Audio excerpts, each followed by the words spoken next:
Avatar foundation వారికి ఇందులో ఆహ్వానం పలికిన మీ అందరికీ కూడా పేరు పేరున ధన్యవాదాలు తెలియపరచుకుంటున్నాం. మనందరి కలయిక కారణమైనటువంటి మన పూజ్య తల్లిదండ్రులకి మరియు మన గురుదేవులైనటువంటి పితామహ సుభాష్ పత్రిజీ గారికి, అందరికీ కూడా స్వర్ణమాల పత్రి మేడంకి, అలాగే సీనియర్ మాస్టర్లు అందరికీ కూడా పేరు పేరున ధన్యవాదాలు. హాయ్ ఫ్రెండ్స్, ఈరోజు ఆంగ్ల నూతన సంవత్సర శుభాకాంక్షలు మీ అందరికీ కూడా. అలాగే మరొక అద్భుతమైన రోజుకి స్వాగతం, సుస్వాగతం. నా పేరు బాలాజీ. గతంలో మీ అందరికీ పరిచయమే, మరొకసారి పరిచయం చేసుకోవడానికి నేను చెప్తున్నాను. మేడం ఇప్పుడే చెప్పారు కదా, మీకు ఒక్కసారి అవకాశం ఉన్న వాళ్ళందరూ వీడియోని కొద్దిగా ఆన్ చేసుకుంటే, ఎందుకంటే మీరు కనిపించకపోతే నేను ఏం చెప్పగలుగుతాను, నాకు రాదు, సబ్జెక్ట్ రాదు, అంతే. అంతకుమించి ఇంకేం ఉద్దేశం కాదు నాది. నాకు చూడాలనే ఆతృత ఏం కాదు, కానీ బట్ చూస్తూ మాట్లాడుతూ ఉంటే ఇంకెక్కువగా మాట్లాడడానికి ఎక్కువగా అవకాశం ఉంటుంది, అంతే తప్ప ఇంకేం లేదు. Thank you sir. నరసింహులు గారు థ్యాంక్ యూ, కృష్ణకుమారి గారు థ్యాంక్ యూ, అలాగే లక్ష్మీపతి గారు thank you, Saraswati madam thank you. అంటే ఎందుకంటే మా మాట మన్నించి మీరు చూసినందుకు మల్లేష్ గారు, పద్మజ గారు, స్వప్న గారు, అలాగే వరలక్ష్మి మేడం, అందరికీ పేరు పేరున, అయ్యా భాస్కర్ గారు అవకాశం ఉంటే, విపుల్ కుమారి గారు, అందరికీ ఒక్కసారి, ఎందుకంటే ఒక్కసారి గుడ్ మార్నింగ్ చెప్పుకొని అందరం కూడా మనం ముందు క్లాస్లోకి వెళ్దాం, అంతే. అంతమించి ఇంకేం ఉద్దేశం కాదు. Thank you very much. నా పేరు బాలాజీ. వృత్తిరీత్యా వ్యాపారం నాది. సాలూరు మాది, విజయనగరం జిల్లా, ఆంధ్రప్రదేశ్. ఒరిస్సా బార్డర్లో ఉంటున్నాం మేము. సో మీ అందరికీ కూడా మరొకసారి ధన్యవాదాలు, నా మాట మన్నించి ఆపరేట్ చేస్తున్నందుకు. థ్యాంక్ యూ జ్యోతి గారు, అందరికీ కూడా. ఇకపోతే నా గురించి నేను చెప్పుకోవడానికి, నేను యాక్చువల్గా గురూజీ చెప్పినట్టు ఎప్పుడు కూడా ప్రతి ఒక్కరం కూడా ఏదో ఒక సమస్య లేకపోతే మనం భగవంతునికి దగ్గరికి వెళ్ళడానికి ఆలోచించాం. ఒక గుడికి వెళ్ళాలన్నా మనకి ఏదో ఒక శారీరక మానసిక సమస్యలు ఉంటేనే కానీ మనం వెళ్ళం. మరి అటువంటిది ధ్యానం అంటే సాక్షాత్తు ఈ దేవీ దేవతలు సృష్టించిన ఆ పరమాత్మ పరబ్రహ్మ దగ్గరికి వెళ్తున్నాం మనం. సో అక్కడికి వెళ్ళాలి అంటే మనకి ఏదో ఒక చిన్న సమస్య వస్తే గానీ ఇక్కడ రాము. మన పత్రి సార్ అవ్వచ్చు, భిక్షమయ్య గురూజీ గారు అవ్వచ్చు, ఇక మనందరం కూడా ఏదో ఒకటి చిన్నది వచ్చింది. సో అవన్నీ మనకి గురువులే. అయితే నేనైతే ఒక 17 సంవత్సరాలు 18 సంవత్సరాల క్రితం, ఇంచుమించు 20 సంవత్సరాలు అయిపోయింది, ఒక బ్యాక్ పెయిన్ బాగా ఎక్కువ వచ్చేది అప్పుడు. ఎందుకంటే నా వృత్తిరీత్యా కొద్ది స్ట్రెస్ ఎక్కువ ఉంటుంది, అలాగే స్ట్రైన్ వర్క్ కూడా, శారీరకంగా కూడా శ్రమ ఉంటుంది, కాబట్టి నాకు కొద్ది బ్యాక్ పెయిన్ ఎక్కువగా వచ్చి ఉండేది. అప్పుడు 2 ఇయర్స్ 3 ఇయర్స్ హాస్పిటల్స్, మందులు, టెస్టింగ్లు, ఈ ఎక్స్రేలు, స్కానింగ్లు, అవి ఇవి బ్లడ్ టెస్ట్లు అని ఏవేవో ట్రీట్మెంట్లు నా మీద చేసి, నా ప్రయోగం చేసి డాక్టర్స్ అందరూ ఆడుకున్నారు నాతోని. నేను ఆ 3 సంవత్సరాలు కూడా చాలా నరకం అనుభవించాను. అనుకోకుండా భిక్షమయ్య గురూజీ గారి యొక్క ఒక పాంప్లెట్ నాకు వచ్చింది సాలూరులో. ఎంఎంవై అని చెప్పేసి ఒక క్లాస్ నడుస్తుంది, మీ శారీరక రుగ్మతలన్నిటి కూడా చెక్ పెట్టొచ్చు, తప్పకుండా మీరు వచ్చి అటెండ్ అవ్వండి అన్నారు. నేను నడవడానికి ఇబ్బందిగా ఉంది, అక్కడికి వెళ్ళి యోగా ఏం చేస్తానని ముందు మనసులో అనుకున్నాను. కానీ యోగా అంటే ఆసనాలు, సూర్య నమస్కారాలు, ప్రాణాయామాలు ఒక్కటే కాదు, ధ్యాన సమాధులు కూడా ఉన్నాయని చెప్పేసి అక్కడ మాకు తెలిసింది. సో ఇక్కడ ఒక క్లాస్ చేసిన తర్వాత నేను వారిది ఆశ్రమం మట్టపల్లిలో ఉంటే అక్కడికి వెళ్ళడం జరిగింది. ఆ మట్టపల్లిలో నేను అంటే నెక్స్ట్ లెవెల్ క్లాసెస్ ఉంటాయి. ఏఎంసి, బిఎస్టి అంటే నిత్యానంద యోగ శిక్షణ, బాబా సమాధి శిక్షణ, సహజానంద యోగ శిక్షణ, ఇలా సత్యదర్శనం, ఆత్మస్థితి, ఆ తర్వాత జీవన వేదం అంటే జీవితాన్ని వేదంలో ఎలా గడపాలి, ఇలాంటి రకరకాల కోర్సులు చెప్పి మాకు గురూజీ గారు ఒక్కొక్క స్టెప్ మమ్మల్ని తీసుకెళ్ళి, ముందేంటంటే ఏదో ఎక్సర్సైజ్లు, సూర్య నమస్కారాలు చెప్తే అబ్బాయి ఇది అప్పటికే మాకు శరీరం చాలా 50% కంట్రోల్ అయింది. కానీ గురువు గారు ఇచ్చిన ధ్యానము, జ్ఞానం ఉంది కదా, అది మహా అద్భుతం అండి. ఆ అద్భుతంతో నా నడునొప్పిని పూర్తిగా నేను తగ్గించుకున్నాను. తగ్గించుకోవడమే ఒకటే కాదు, నాకు తెలిసిన వారందరికీ కూడా నేను ఈ క్లాసుల్లో జాయిన్ చేసి గురూజీ గారికి ఫర్దర్ లెవెల్ క్లాసులకు పంపించడం జరిగింది. అలా పంపించిన వాళ్ళు కూడా వారి యొక్క స్వస్థత పరుచుకున్నారు, అంటే వారి ఆరోగ్యాన్ని మెరుగుపరుచుకున్నారు. తద్వారా వారు కూడా మాకు సహకరిస్తూ ఇప్పుడు సాలూరులో మా మేడం మీద ఒక ధ్యాన మండలి కోసం ఒక పెద్ద ఒక హౌస్ మొత్తం విడిచిపెట్టేసాం. అంటే హౌస్ అంటే మొత్తం గోడలు లేకుండా పెద్ద హాల్ చేసాం. ఒక రూమ్ పెట్టాం. అక్కడికి వచ్చిన వాళ్ళందరూ కూడా ప్రతిరోజు మనం యోగా నేర్పిస్తూ వారందరినీ కూడా ధ్యానంలోకి నెమ్మదిగా మారుస్తూ ఉన్నాం అనమాట. సో వారందరూ కూడా స్వస్థత పరుచుకుంటున్నారు. చాలా అద్భుతంగా ఉంది. సాలూరులో మా స్నేహితులు, నేను, అలాగే గురువులు అందరి యొక్క ఆ, ప్రోత్సాహంతో ఎన్నో క్లాసులు చేయడం జరిగింది ఇక్కడ. అలాగే ఈ పరిణామ క్రమంలో నాకు భిక్షమయ్య గురించి చెప్పినవి చాలా వరకు అర్థమైంది. చాలా బాగా సమాజ సేవ చేయడానికి మన వంతు మనం కృషి చేస్తున్నాం. అంతా బాగుంది. ఇంకా జ్ఞానపరంగా ఎంతో ఎదగాలి, ఎదగాలి, ఎదగాలి అనే ఆలోచనలో నాకు తెలియకుండా ఆ, అంటే ఈ మార్గంలో ఆల్రెడీ ఉన్నాం కదా. నాకు మా తోడలుడైనటువంటి బంగారు బాబు మా ఊరికి 10 కిలోమీటర్ల దూరంలో ఉంటారు. అన్నయ్య ఇలాగా పత్రిజీ గారిది కూడా ఉందన్నయ్య, విజయనగరం వైజాగ్ చాలా బాగా క్లాసులు అవుతున్నాయి, మీరు ఒక్కసారి ట్రై చేయొచ్చు కదా అన్నారు. ఉన్నది చాలు కదా, ఎందుకు మనకు ఒక గురువు గారు ఉన్నారు కదా చాలు కదా, నేను ఫస్ట్ లో అనుకునేవాడిని. ఆయన ఏమన్నాడంటే ఒక్కసారి పత్రిజీ గారిని చూద్దాము అని చెప్పి మాకు దగ్గరలో ఉన్నటువంటి ప్రకృతి వ్యాలీ అని ఒక 100 కిలోమీటర్ల దూరంలో ఉంది మాకు ఇక్కడ. మన దాట్ల రాయి జగపతి రాజు గారని ఆయన మెయింటైన్ చేస్తున్నారు ఇక్కడ. మా విజయనగరంకి ఒక 50 కిలోమీటర్స్ ఇలా ఉంటుంది. మాకు విజయనగరం 50 కిలో, మొత్తం 100 కిలోమీటర్స్ అనమాట. సో అక్కడికి వెళ్దామని ఆ గురుగారు వస్తున్నారు చూద్దాం అంటే, అయితే మాకు భిక్షమయ్య గురించి ఎప్పుడు చెప్తా ఉంటారు, అందరి గురువుల దగ్గరికి వెళ్ళండి, అందరి దగ్గర జ్ఞానం తీసుకోండి, దేన్ని కూడా మీరు తక్కువగా అంచనా వేయొద్దు. ఎందుకంటే ఏ గురువులు అంటే చూడు, ఏ పుట్టలో ఏ పాముందో అన్నట్లు ఏ గురువు దగ్గర ఏముందో ఏ జ్ఞానం ఉందో అంటే, ఇది 2013, 14 ఆ ప్రాంతంలో నాకు చెప్పడం జరిగింది. అప్పటి నుంచి కూడా ఇప్పటి వరకు నేను ఒక ప్రకృతి వేలి అవ్వచ్చు, మన పేరవరం అవ్వచ్చు, మన కడతాల్ అవ్వచ్చు, తర్వాత అష్టాదశ పిరమిడ్ ఉంది కదా మన దగ్గర, ఓంకారేశ్వర పిరమిడ్ అక్కడ అవ్వచ్చు, అన్ని పిరమిడ్లు బేతంచెర్ల వెళ్ళాను. తర్వాత కృష్ణాపురంలో రాముడు గారు ఉంటారు కదా అక్కడికి వెళ్ళాను. తర్వాత ఆ, ఇలా ఇంచుమించుగా ఒక తణుకులో పెద్ద పిరమిడ్ కట్టారు అక్కడికి వెళ్ళాను. నెక్స్ట్ ఒక మేడము ఖమ్మం దగ్గర ఒక రిటైర్డ్ టీచర్ అనమాట, ఒక స్కూల్ ఆవరణలో ఒక ప్లేస్ ఇస్తే ఆవిడ మంచి మెర్కాబా పిరమిడ్ కడితే అక్కడ కూడా వెళ్ళి, స్వర్ణలత మేడం ఆవిడ పేరు. నిజంగా మన దాంట్లో ఎంతో మంది మన పత్రికగా తయారు చేసి మనకు విడిచిపెట్టారు. వాళ్ళందరూ చేస్తున్న సేవ చూస్తుంటే నిజంగా నాకు ఎంతో, ఎంత అంటే అది కౌంట్లెస్ అన్నమాట. ఇది ఎలా అంటే ఎవరికి వారు ఫీల్ అవ్వాలి తప్ప, మనం చెప్తే కూడా అది అర్థం అవ్వచ్చు, అర్థం కాకపోవచ్చు. నేను చెప్తున్నట్టు మీరే నన్ను చూడొచ్చు అనమాట. ఒక నేను వైజాగ్ దాటి ఒక దగ్గర పిరమిడ్ మెర్కాబా కడితే అక్కడికి వెళ్ళాను ఒకసారి. అక్కడ వాళ్ళు 108 రోజులు ధ్యానం చేస్తున్నాం, అందరూ రావచ్చు అంటే మా సాలూరు నుంచి ఒక 5 కారు వేసుకుని వెళ్ళాం. వెళ్ళిన తర్వాత అది నాకు ఆ పిరమిడ్ ఎక్కడ ఉందో కూడా సరిగ్గా తెలియదు. తాళ్లపాలెం అని చెప్పేసి అక్కడ ఉందన్నమాట. ఆ పిరమిడ్ నేను అక్కడ నిత్య అగ్నిహోత్రం ఉంది, అక్కడ ప్రతి ఒక్కరికి ఒక కర్ర ఇస్తారు, అది సమిద అంటారు కదా, అందులో వేసేసి అక్కడ మెడిటేషన్ చేయమంటారు ముందు. అది అయిపోయాక మెర్కాబా పిరమిడ్ లోకి వెళ్ళి మమ్మల్ని మెడిటేషన్ చేయమని చెప్పారు. ఆవిడ అక్కడ కూడా ఒక లేడీస్ అన్నమాట, ఆవిడ కూడా బాగా మెయింటైన్ చేస్తూ వచ్చిన వాళ్ళందరికీ సాధన చేసిన అందరికీ భోజనం పెడుతూ అద్భుతంగా ధ్యాన సాధన చేయిస్తున్నారు. మెర్కాబా అనేది అంటే ఎలా ఉంటదంటే, మన పిరమిడ్ ఎలా ఉందో మిర్కాబా ఏంటంటే, ఫర్ ఎగ్జాంపుల్ మనం ఒక గమ్యం చేరుకోవాలంటే ఒక సైకిల్ మీద వెళ్ళొచ్చు, అదే బండి వస్తే ఇంకా తొందరగా వెళ్తాం కదా. అలాగే ఈ శూన్య స్థితి అనేది పిరమిడ్ లో వస్తుంది. అదే 3 రెట్లు ఎక్కువ అంటారు కదా, మనకి బయట చేసేదానికన్నా పిరమిడ్ లో చేసిన దానికి ఆ ధ్యాన శక్తి ఎక్కువ వచ్చేది, 3 రెట్లు ఎక్కువ ఉంటుందని చెప్తారు. ఆ మెర్కాబాలో అయితే శూన్య స్థితి ఇంకా తొందరగా వస్తుంది అనమాట. అది నా ప్రాక్టికల్ ఎక్స్పీరియన్స్ అనమాట. నేను అది చూశాను. అందులో కింగ్ ఛాంబర్ ఉంటుంది, క్వీన్ ఛాంబర్ ఉంటుంది, మెర్కాబా ఛాంబర్ ఉంటుంది, క్రిస్టల్ ఛాంబర్ ఉంటుంది, అలా 4 ఛాంబర్లు కూడా ఉంటాయి. 4 ప్లేసుల్లో కూడా నేను మెడిటేషన్ చేశాను. బట్ కింగ్ చాంబర్ అయితే మాత్రం అద్భుతం అనమాట. మీరు కడతాల్లో మీరు ఎక్స్పీరియన్స్ చేసే ఉంటారు అందరు కూడాను, ఎంత బాగుంటుందో. అలాగే ఆ ఆ ఊరి పేరు మర్చిపోయాను నేను. ఆ మేడం దగ్గర కడితే అలాగే మన సాలూరులో కూడా కట్టించాలని ఒక ఆలోచన వచ్చింది. ఆ తర్వాత ఆ అంతకు ముందు ఏంటంటే జ్యోతి మేడం అని చెప్పేసి నాకు కూరమన్నపాలెం ఆవిడది, ఇప్పుడు లంకెలపాలెం అంటున్నారు ఆవిడ. సో ఆ మేడం నాకు పరిచయం ఉంటే, కడతాలో నాకు ఫస్ట్ పరిచయం.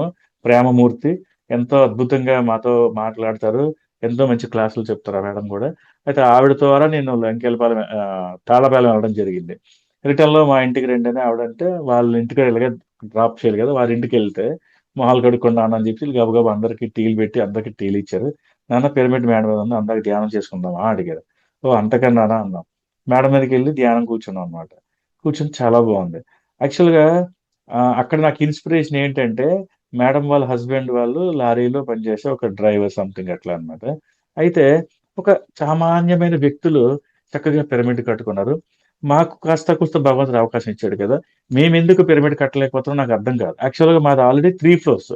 ఫోర్త్ ఫ్లోర్‌లో పిరమిడ్ కడితే ఎవరొస్తారు అంత పైకి? కాస్త ఎండాకాలంలో ఎండ ఎక్కువుంటది. చలికాలంలో చలి ఎక్కువుంటుంది. చాలా ఇబ్బంది పడతారేమో అని నేను చాలా నాళ్ళు ఊరుకున్నాను. ఏమైతే అదవుతుంది. ఒక మేడం ఎప్పుడు చెప్తారు నాకు.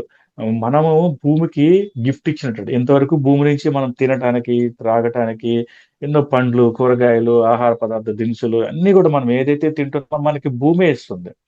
అయితే ఈ భూమి అనేది ఎన్నో వేల సంవత్సరాల నుంచి ఈ పంటలు పండించి భూమి సారవంతం తగ్గుతుంది. అది అది కాకుండా ఇప్పుడు చేస్తున్నటువంటి అధునాతన టెక్నాలజీ ద్వారా విపరీతమైనటువంటి యూరియాలు ఇవన్నీ ఏసేసి దానిని ఇంకా తొందరగా పంట ఎక్కువ లాగడానికి ఒక తల్లి 9 మంత్స్‌కి ఒక బిడ్డని కనగలుగుతాం. అంటే సంవత్సరానికి ఒక బిడ్డ అనుకోండి. అలాగే ఎవ్రీ ఇయర్ బిడ్డ, బిడ్డ తీస్తుంటే ఆ తల్లిలో సారం తగ్గుతుంది కదా! ఎంతో కొంత. అలాగే మనం సంవత్సరానికి 2 పంటలు పండాల్సింది 3 పంటలు, 4 పంటలు లేకపోతే ఆహ్, ఈల్డ్ అంటే పంట ఎక్కువ రావాలని, ఆ ఫలం ఎక్కువ కావాలని మనము వాడుతున్నటువంటి ఈ పురుగుల మందులవ్వచ్చు, యూరియాలవ్వచ్చు, దీనివల్ల భూమి సారం తగ్గుతుంది నాన్న. ఆ భూమికి శక్తినివ్వడానికి మనం శాయశక్తులా ప్రయత్నించాలి. దానికి ఏకైక కట్టడం పిరమిడ్స్. Pyramids, pyramids. ఈ పిరమిడ్ వస్తే భూమికి శక్తివంతం అవుతుంది, సారవంతం అవుతుందని నాకు చెప్పడం జరిగింది. సో, ఈ 2 రకాలుగా నేను ఆలోచించి మేడమే కట్టగలిగింది. మనం ఎందుకు కట్టకూడదని నేను ఆలోచించి, నేను పిరమిడ్ గూడా కట్టడం మేడ మీద కట్టాము. కట్టిన తర్వాత ఓపెనింగ్ చేసుకొని ఇది ఇంకా రేపు మార్చ్ వస్తే 3 ఇయర్స్ అవుతుంది. సో, ఈ 3 ఇయర్స్ నుంచి ఎంతో మందికి ఇది నేను అంటే ఏదో ఒకటి మనం సమాజానికి అంటారు కదా! భిక్షమే గురుజీ ఎప్పుడు ఇంత లాస్ట్ టైమ్ కూడా ఇక మీకొక మాట చెప్పాను. చనిపోవడమే కాదు, చచ్చిపోవడం కాదు, ఏదో ఒకటి ఇచ్చి పోవాలి నాన్న అని అన్నారనమాట. అప్పటినుంచి నాకేంటంటే, ఏదో ఒకటి సమాజానికి నా వంతు నేను ఏదో ఒకటి చెయ్యాలని అనిపిస్తుంటే, దానిలో భాగంగా యోగా సెంటర్ కట్టడం జరిగింది. అలాగే మెడిటేషన్ సెంటర్ కూడా ఇప్పుడు దీన్ని కట్టడం జరిగిందనమాట. ఈ మెడిటేషన్ సెంటర్ ద్వారా ఇప్పుడు మనం చాలా మందికి ధ్యానం అందిస్తున్నాం, యోగా అందిస్తున్నాం. అంతా చక్కగా చేస్తున్నాం అనమాట. ఇప్పుడు కూడా నేను పిరమిడ్‌లో కూర్చొని మీకు క్లాస్ చెప్పడం జరుగుతుంది. ఇప్పుడే అందరూ వెళ్ళిపోయారు. 6:30 అయింది కదా! కింద యోగా చేయడానికి వెళ్లారు. ఇప్పుడే ధ్యానం అయిపోయింది. యోగాకెళ్లారనమాట. యాక్చువల్లీ ఈ టైంలో నేనేంటంటే చిన్న, పెద్ద ఎవరొచ్చినా కూడా మేడ మీదకి కిందన పెద్ద బోర్డ్ పెట్టేసి ఇక్కడ నిత్య సాధన కేంద్రము, యోగా నేర్పించబడును మరియు ధ్యానం కూడా నేర్పించబడునని చెప్పి, అలాగే ఆత్మజ్ఞాన క్లాసులు. నిన్న 1 తారీఖుని ఈతకోట కృష్ణవేణి మేడం అని చెప్పి వస్తే తెలుసుకున్నాం. అంటే వారిది ఈతకోట యాక్చువల్ ఒరిజినల్‌గా అంటే రావులపాలెం పక్కనే. కానీ సాలూరు పక్కన కూడా విలేజ్‌లో వాళ్ళకి పొలాలున్నాయి. ఎవ్రీ మంత్ వస్తుంటారు. వచ్చినప్పుడు నాకు ఇన్ఫర్మేషన్ ఇస్తే వెంటనే గ్రూప్‌లో ఫార్వర్డ్ చేసి ఇలాగ ఆత్మజ్ఞానం క్లాస్ 1 తారీఖున అందరం కలుద్దాము. సరదాగా మేడం వచ్చారు కదా! మేడంతో ఒక గంట ధ్యానము, ఒక గంట క్లాస్ అంటే ఆ మేడం చాలా చక్కగా ధ్యానం చేపించారు. 1 అవర్ అద్భుతమైన క్లాస్ చెప్పి వెళ్లారనమాట. అంటే ఏంటంటే ఎందుకు చెప్తున్నాను ఇవన్నీ అంటే నేను నా స్వార్థం కోసమే ఇందులోకొచ్చాను యాక్చువల్‌గా అయితే. స్వార్థము అంటే నాకు బ్యాక్ పెయిన్ ఉంది. సో, నేను బ్యాక్ పెయిన్ తగ్గించుకోవడానికి ఈ మార్గంలోకొచ్చాను. సో, బ్యాక్ పెయిను తగ్గింది. ఆగిపోవచ్చు కదా! ఒక హాస్పిటల్‌కి వెళ్తాం మనం. ఒక మెడిసిన్ వాడతాము. ఏదో ప్రాబ్లమ్ వస్తే డాక్టర్ మెడిసిన్ రాస్తారు. టెస్టులు చేస్తారు. ఆ మెడిసిన్ సరైన మెడిసిన్ ఇస్తారు. ఆ మెడిసిన్ వాడతాం. జబ్బు తగ్గిపోతే ఇంకా హాస్పిటల్‌కి వెళ్తామా అండి? అందరూ ఈ హాస్పిటల్‌కి వెళ్ళండి అంటామా మనం? కాదు కదా! అలాగే ఒక కాలేజీకి వెళ్తాం. కాలేజీలో, స్కూల్లోనో ఏదో జూనియర్ కాలేజ్, డిగ్రీ కాలేజ్ ఏదో ఒక స్కూల్స్‌లో మనం చదువుకుంటాం. ఆ స్కూల్‌లో చదువుకున్న తర్వాత, ఆ స్కూల్‌లో మనం జాబ్ వచ్చేసిన తర్వాత ఇంకా ఆ స్కూల్ దగ్గర కూర్చొని రోజు వెళ్తామా స్కూల్‌కి? లేదు కదా! అలాగే మన మానసికంగా ఏదో ఒక ఇబ్బందిగా ఉంది. లేతే ఏదో ఒక స్ట్రెస్, స్ట్రెయిన్ ఫీల్ అవుతున్నాం. ఒక టెంపుల్‌కి వెళ్తాము. టెంపుల్‌కి వెళ్ళొచ్చిన తర్వాత కాస్త రిలీఫ్ అనిపిస్తుంది మనకి. ఒక 1 అవర్, 2 అవర్స్. మళ్ళీ మామూలు బాహ్యంలోకొచ్చి మామూలయిపోతాం. అందరికి చెప్తాం ఈ టెంపుల్‌కి వెళ్ళండి, టెంపుల్‌కి చెప్తున్నామా అండి మనం? లేదు కదా! అంటే మీకు అర్థమవుతుందా నేను చెప్పే పాయింట్ ఏంటని? ఏదైతే నేను ఆరోగ్యాన్ని పొందానో, స్వస్థతని అంటే స్వస్థత అంటే నా ఒరిజినల్ స్థితి ఏంటంటే ఆనంద స్థితి అన్నమాట. స్వస్థితి. అంటే మనందరం గూడా ఆత్మ స్వరూపాలమే కదా! ఆ పరమాత్మ నుంచి వచ్చినటువంటి అంశాత్మలు, జీవాత్మలమే కదా! అంటే ఎలా చెప్పాలంటే చెట్టులో ఏముందో విత్తనంలో గూడా అదే కదా ఉంటుంది. మ చెట్టనేది మహావృక్షం అనేది ఆ పరమాత్మ అనుకుంటే, మనందరం గూడా అందులో విత్తనాలే కదా! ఆ విత్తనం గూడా అవ్యక్తంగా అంటే బయటికి కనిపించకపోవచ్చు. దాన్ని సరైన సాధన చేస్తే అది గూడా ఒక పెద్ద మహావృక్షం అవ్వడానికి అవకాశం ఉంది కదా! ఇంత చిన్న సబ్జెక్ట్ మనకెందుకు అర్థం అవ్వలేదు? ఎవరు చెప్పలేదే. కాలేజీలో చెప్పలేదు. స్కూల్‌లో చెప్పలేదు.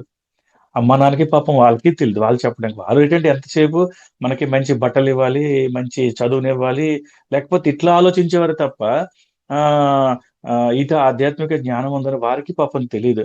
పూజలని, నోములని, టెంపుల్స్ అని ఇలా విగ్రహారాధన వరకే మనకు తీసుకెళ్లారు తప్ప, అంతకు ముందు సత్యారాధన ఉందని మనకు ఎవరు చెప్పారండి? నిజంగా మన జీవితాల్లోకి ఈ పరమ గురువులైనటువంటి భిక్షమయ్య గారు గాని, పత్రిజీ గారు గాని రాకపోతే మన జీవితాలు అస్తవ్యస్తం అయిపోతాయండి. నిజంగా నాకు ఇందులోకొచ్చిన తర్వాత ఈ స్ట్రెస్, స్ట్రెయిన్ వల్ల బ్యాక్ పెయిన్‌తో పాటు నేను యోగాలోకొచ్చిన 1 వీక్ 10 డేస్‌లోనే నాకు తెలిసింది నాకు డయాబెటిక్ అని. నాకు అంతవరకు తెలీదు ఆ విషయం గూడా. ఏంటి కళ్ళు తిరుగుతున్నాయని జెప్పేసి నేను హాస్పిటల్‌కి వెళ్తే, "మీ ఇంట్లో ఎవరికైనా ఉందా?" అని అడిగారు డయాబెటిక్. అయ్యో! ఎందుకు లేదండి బాబు, ఇంట్లో అందరికీ ఉందండి అని జెప్పాను నేను. ఎందుకంటే అది ఆ ఫ్యామిలీ మొత్తం అటువంటిదని మనం ఏం చేయలేం. నానమ్మ గారికి, తాతయ్య గారికి, అమ్మమ్మకి, ఆ తాతయ్య గారికి, అమ్మకి, నాన్నకి, చిన్నాన్నలకి అందరికీ అప్పటికే ఉంది షుగరు. సో, నాకు వచ్చింది. అంటే నేను అలా వచ్చిందనో, లేకపోతే నా స్ట్రెస్, స్ట్రెయిన్ వల్ల వచ్చిందో, నా కర్మఫలమో నాకు తెలీదు. కానీ ఏంటి, ఇప్పుడు 18 సంవత్సరాలయింది డయాబెటిక్ వచ్చి. బట్ ఐ స్టిల్ ఈ రోజుకి గూడా యంగ్ అండ్ ఎనర్జిటిక్‌గా నేను ఉండగలుగుతున్నాను. నా వయసు ఇప్పుడు 51 సంవత్సరాలు. మీకు గతసారి చెప్పాను నేను. మా పాపకి 2 ½ మంత్స్ అయింది పెళ్లి చేసి. సో, ఈ రోజుకి ఎంత ఎనర్జిటిక్‌గా ఉండగలుగుతుంటే, నాకు ఆ ధ్యానము, నా గురువులు, నా యోగా ఇవే నన్ను కాపాడాయి. నా సేవాతత్వం, నా ప్రేమతత్వం ఇది అంటే ఎంత చేయాలి, ఇంకా ఎంతో చేయాలనిపిస్తుంది. ఇంకా సమాజానికి ఎంతైనా చేయాలి. ఎందుకంటే, ఈరోజు మనం ఏదైతే సంపాదించుకున్నామో సమాజం ఇయ్యకపోతే మనకెట్లొస్తుందండి ఒక్కసారి ఆలోచించండి. మన వ్యాపారంకెళ్తాము, కస్టమర్ దేవుళ్ళకి స్వాగతం, సుస్వాగతం అంటారు. అంటే అక్కడ వాళ్ళు వ్యాపార ద్వారంతో అన్నారా అని నేను అంతకుముందు అనుకునేవాడిని. కానీ నాకు ఆ రోజు తెలిసిన తర్వాత తెలిసిందేంటంటే, నిజంగా ఆ కస్టమర్ లేకపోతే నాకు ఈరోజు భోజనం ఏది? మా అమ్మకి, నాన్నకి నేను ఎట్లా పెట్టేవాడిని? మా భార్య బిడ్డలకి ఎలా పెట్టేవాడిని? ఈరోజు ఇక్కడ యోగా సెంటర్ కట్టామన్నా, ఇక్కడ మెడిటేషన్ సెంటర్ కట్టామన్నా, అంతా వాళ్ళిస్తేనే కదా! ఓహ్! అప్పుడు అర్థమైంది నిజంగా వాళ్ళందరూ దేవుళ్ళే కదా అని. ఎప్పుడైతే నా కస్టమరే దేవుడు అనుకున్నాను. తర్వాత నాకు తెలిసిందేంటంటే, నాకు సమాజంలో ఎదురవుతున్న ప్రతి సంఘటనకి, ప్రతి కష్టానికి, ప్రతి నష్టానికి, ప్రతి ఇబ్బందికి, ప్రతి ఒక్కరి దగ్గర నేను ఏదో ఒకటి నేర్చుకుంటున్నాను. ఇవాళ నాకు నా దగ్గర ఒకరు అప్పు తీసుకొని ఎగ్గొట్టారు నన్ను. వాడు నాకు దేవుడే. ఎలాంటి దేవుడవుతాడు? మన అప్పు ఎగ్గొట్టాడు కదా అనేసంటే, లేదు. ఒక కర్మ సిద్ధాంతం ప్రకారంగా వానికి అప్పు తీర్చాము అంటేనే ఈ ఈరోజు మనం ఇచ్చేసి వాడు మనకివ్వట్లేదంటేనే గత జన్మలో మనం వాడికి బాకీ ఉన్నాం. లేకపోతే ఇవాళ ఎందుకు వాడు మన దగ్గర తీసుకొని ఇవ్వకుండా మానేస్తాడు? సో, ఆ బాకీని మనం తీర్చుకుంటున్నాం. అది ఆ రకంగా మన మనసుని మనం ఆహ్, స బాధపడుతున్న మనసుని మళ్ళా స్వస్థత ఆనందం చేకూర్చొచ్చు ఒక రకంగా. అది నిజమా, అబద్ధమో మనకు తెలిసో తెలియకో పక్కన పెడితే ముందు, ఆ రకంగా మనం ముందు స్వస్థత చేకూర్చుకోవచ్చు. మానసిక ప్రశాంతతొస్తుంది. రెండో పాయింట్ చూసుకుంటే, ఓహో! ఎవరికీ గూడా ఊరకనే డబ్బులు ఇవ్వకూడదు.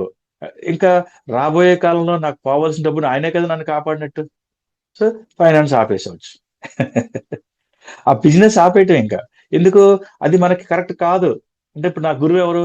నాకు అప్పు తీసుకొని ఎగ్గొట్టినోడే గదా! ఇప్పుడు ఆడి దగ్గర రూ. 1,00,000 పోయింది ఫర్ ఎగ్జాంపుల్ నాకు. నేనింకా అందరూ ఇస్తుంటే ఒక రూ. 1,00,00,000, 2,00,00,000 అప్పులిచ్చారనుకో, వాళ్ళందరూ కలిపి ఎగ్గొట్టారనుకో, 2,00,00,000 పోతుంది కదా నా దగ్గర. ఇవాళ 2,00,00,000 పోకుండా కాపాడిన వాడు నా గురువు కాదా అండి? అలాగే ఒక త నేను అబద్ధం చెప్పడం ఎందుకు, నాకు కూడా స్మోకింగు, ఈ డ్రింకింగ్ హాబిట్ ఉండేది. ఎప్పుడైతే ఈ డ్రింకింగ్ హాబిట్ గూడా ఎలా అంటే ఫ్రెండ్స్ ఉంటారు కదా! అలా అలా పార్టీ అని అది ఇది అని చెప్పి సరదాగా తీసుకెళ్ళి బీర్ కూర్చోబెట్టి తాగిపించేవారు. ఎప్పుడైతే అలా తాగిపిస్తుంటుంటే నాకు అంత అవి ఫస్ట్ నుంచి ఎవరికీ ఉండదు కదా! ఆ యుక్త వయసులో అందరికి ఏదో చెయ్యాలి, ఏదో తాగాలి, ఏదో తినాలి, ఏదో అట్లా అని నాకు అలవాటు. యాక్చువల్లీ మాది శాకాహార కుటుంబం. కానీ ఈ ఫ్రెండ్స్ వీళ్ళ ఏం కాదు బాలాజీ రా 2 ముక్కలు తినంటే అలాగే ఏదో నాన్ వెజ్ కూడా తినేసేవాడిని. అలాగే నేను జాబ్ పరంగా హైదరాబాద్‌లో ఉండేవాడిని కొన్నాళ్ళు.